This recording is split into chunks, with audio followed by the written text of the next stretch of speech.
తిరుపతి తిరుమల దేవస్థానం హిందువులకి ఒక పవిత్రమైన స్థానం. కానీ అట్లాంటి పవిత్రమైన స్థానంకి అపవిత్రమైన చేయనికి చాలా కుట్రలు జరిగినాయి, గతంలో కూడా ఇప్పుడు కూడా. అప్పుడు వైఎస్ఆర్ రాజశేఖర్ రెడ్డి గారు సమయంలో కూడా ఇది 7 కొండలు కాదు, ఇది 5 కొండలే అని అప్పుడు కూడా ప్రచారం జరిగింది.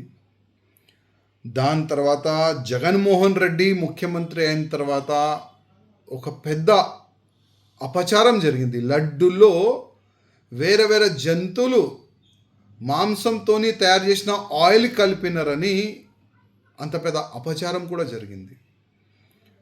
అది కాకుండా తిరుపతి తిరుమల దేవస్థానం ప్రాంగణంలో ఏరియాలో కన్వర్షన్ జరుగుతుంది, అది కూడా జరిగింది.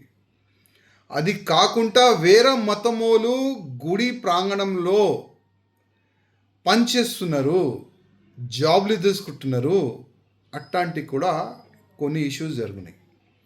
ఇప్పుడు కొత్తగా ఒక ఇష్యూ, ఒక వీడియో వైరల్ అవుతుంది. ఒక ముస్లిం సమాజానికి చెందిన ఒక వ్యక్తి తిరుమల అట్లాంటి కొండపైన నమాజ్ చదువుతున్న అట్లాంటి ఒక వీడియో వైరల్ అవుతుంది. నేను చాలాసార్లు తిరుపతి తిరుమల వెళ్తా. మధ్యలో ఒక చెక్ పోస్ట్ ఉంటుంది. ఒక ఎమ్మెల్యే ఉంటే కూడా అక్కడ వెహికల్ మొత్తం చెకింగ్ అవుతుంది. మేము కూడా దిగాలి, మా మొత్తం సామాన్ కూడా బయట పెట్టాలి. ఒక్కొక్క సామాన్ చెక్ చేస్తారు, ఒక్కొక్క బ్యాగ్ చెక్ చేస్తారు. మంచిది అది.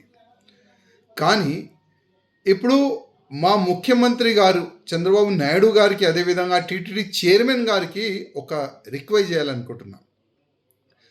చాలామంది వేరే వేరే ట్రావెల్స్తోని వెహికల్ మాట్లాడి తీసుకొని వస్తారు. మీరు సామాన్ చెక్ చేస్తారు, వెహికల్ ఆపుతారు కదా, అసలు ఆ డ్రైవర్ ఐడి కార్డు కూడా మీరు చెక్ చేయాలని నా ఒక నివేదిక. ఒకవేళ ఆ డ్రైవర్ ముస్లిమ్స్ ఉంటే, క్రిస్టియన్స్ ఉంటే ఇమ్మీడియట్గా ఆయనకి అక్కడి నుంచే పంపించేసేయండి. లేకపోతే మన తిరుపతి తిరుమల దేవస్థానం ఫ్రీ బస్సెస్ కూడా నడుస్తుంది. ఆ వెహికల్ కిందనే పెట్టి ఆ భక్తులు వచ్చిన వాళ్ళకి ఆ బస్సు ఫెసిలిటీస్ ఆల్రెడీ ఉంది, ఆ ఫెసిలిటీస్ చాలా బాగుంటుంది. అదేవిధంగా దీనికి ఒక ప్రచారం చేస్తే చాలా బాగుంటుంది. బ్యానర్ పరంగా కానీ, మీడియా పరంగా కానీ, సోషల్ మీడియా పరంగా కానీ. వేరే మతములు డ్రైవర్లు కూడా ఉంటే తిరుమల కొండ పైన ఎంట్రీ లేదు, అట్లాంటివి కూడా ప్రచారం చేస్తే చాలా బాగుంటుందని నేను టీటీడీ చైర్మన్ గారికి ఒక రిక్వెస్ట్ చేస్తున్నా. ప్రతిసారి మనం చూస్తున్నాం తిరుపతి తిరుమల దేవస్థానమే టార్గెట్ అవుతుంది. ఎందుకంటే యావత్ భారతదేశం కాకుండా యావత్ ప్రపంచం నుంచి శ్రీ వెంకటేశ్వర స్వామి భక్తులు వస్తారు, దర్శనం చేసుకుంటారు. అక్కడ నుంచి హిందుత్వం స్ట్రాంగ్ అవుతుంది, హిందూ ధర్మం పట్ల ప్రచారం అవుతుంది మంచిగానే. కానీ అట్లాంటి పవిత్రమైన గుడికి అపవిత్రమైన చేయనికి చాలా వరకు కుట్రలు జరుగుతుంది. అందుకోసం ప్రత్యేకంగా మా ముఖ్యమంత్రి గారికి, ప్రత్యేకంగా టీటీడీ చైర్మన్ గారికి నేను రిక్వెస్ట్ చేస్తున్నా, వచ్చే డ్రైవర్ ఐడి కార్డు మీరు చెక్ చేయాలి, వాళ్ళకి రిటర్న్ పంపించాలి ఒకవేళ ఆయన హిందూ లేకపోతే.